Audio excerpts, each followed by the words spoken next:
طبعا عايز تبقى مشهور على السوشيال ميديا، وده حلم الناس كلها. فانا في الفيديو ده هقولك ازاي تبقى مشهور من غير ما تهلك وقت كتير، او من غير ما تهلك مجهود كتير.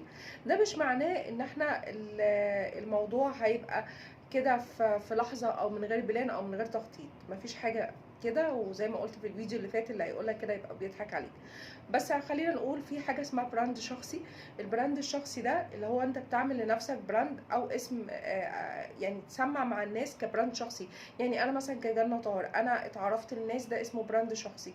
فلان دكتور محمد مثلا. دكتور محمد ده هو معروف باسمه كبراند شخصي. وهو مثلا ممكن يكون دكتور عيون، فهو معروف ببراندين، براند اللي هو بتاع المجال بتاعه، البراند الشخصي. خلينا نقول ان البراند الشخصي اسرع في الشهرة، وهو حاجة بتسمع مع الناس اسرع. بمعنى ان انا ممكن لو اتعرفت مع الناس اكتر كجنة طاهر، مش كجنة اي ماركتنج اكاديمي، فبالتالي ده ساعد ان التاني هو او البراند العام ان هو يتعرف. فانت لو عندك براند شخصي، ازاي تشتغل على نفسك وازاي تتعرف في فترة صغيرة جدا؟ خليكم حطوا يعني مليون خط تحت كلمة تشتغل على نفسك.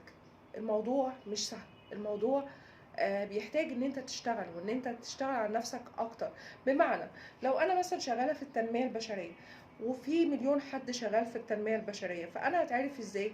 لازم أكون بقدم محتوى مختلف، لازم يكون ليا طريقة مختلفة، لازم البادي لانجوج بتاعتي تبقى مختلفة، لازم أنا أصلا طريقة تفاعلي مع الناس تبقى مختلفة، لازم يبقى الطلة بتاعتي، أو لو أنا بسجل فيديوز، إن أنا أصلا أقدر فعلا أمانج الدنيا مع الناس، مش مجرد إن أنا بعمل لهم دور المتلقي، اللي هو انا قاعد وبكر لهم داتا انا قاريها من كتب فهم قاعدين بيستمعوا لي. لا، انت كده ما بتعملش براند شخصي.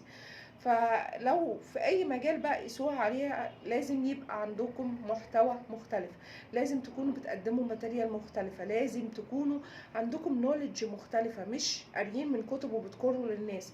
فخلينا نضرب مثال، مثلا لو انا دكتور، طبيب نفساني مثلا، وحابه ان انا اعمل لنفسي براند شخصي، انا ممكن اعمله ازاي؟ طبيعي ان الطب واحد، واللي درسناه في كل، او اللي درس، انا مش دكتور، اللي درسوه في كليه الطب واحد، بس ازاي ان انا ابقى متميز؟ هنا بقى يجي دور البراند الشخصي، ويجي دور الكاركتر بتاعتك، شخصيتك انت هتقدر تبقى متميز ازاي؟ هل انا هتخصص في حاجه معينه؟ هل انا هقرب للناس اكتر وانزل من الهاله بتاعتي لمستوى الناس، وابدا اكلمهم بطريقه سلسه، بحيث ان انا اصلا اقدر اقدم لهم ماتيريال تساعدهم؟ هل انا هقدر اشوف اكتر مشاكل عند الناس ايه، او اكتر وجع عند الناس ايه، وابدا اتعمق فيه اكتر عشان اتخصص فيه؟ هل انا هوجه الموضوع للستات اكتر، بما اني انا مثلا ست، انا كده بضرب امثله، ست، فاقدر اوصل لهم اكتر؟ هل انا مثلا هتخصص في ان انا اعالج الامراض النفسيه مثلا اللي بتنتج بعد الادمان؟ هل انا مش عارفه ايه؟ دي اسمها تحديد اهداف. جيت بعد ما حددت اهدافي، ببدا اظبط بقى الماتيريال بتاعتي، ببدا اظبط البيج بتاعتي، ببدا اظبط فيديوز بتاعتي لو انا عايزه اتكلم بنفسي، او على الاقل ابقى موفره ماده علميه.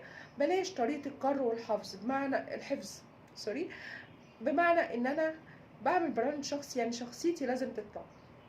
شخصيتك يعني انت هتطلع المحتوى بتاعك بالكاركتر بتاعتك زي ما هو كده، اللي هو بتكتبه بطريقتك او بتقوله بطريقتك، بس هو هيوصل للناس اسرع عشان هو طلع بالطريقه بتاعتك، بطريقه مبسطه، مش طريقه محفوظه من الكتب.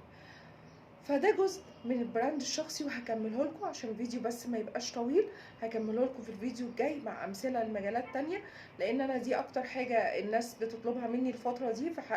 فقلت يلا بقى نسجل فيديوز، بحيث الموضوع يبقى اكتف اكتر، واقدر افيد الناس اكتر عن ان انا اقعد ارد في مسجات على كل حد. يعني يومكم جميل ان شاء الله، وربنا يا رب يكتب لكم كل حاجه حلوه.